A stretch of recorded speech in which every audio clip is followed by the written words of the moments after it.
கங்கை நதி போல் புண்ணிய நதியாம் பம்பையில் நீராடி சங்கரன் மகனை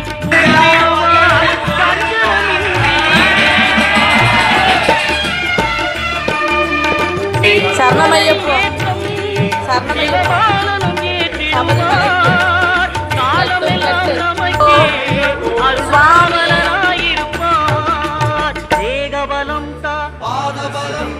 தேகபலம் தா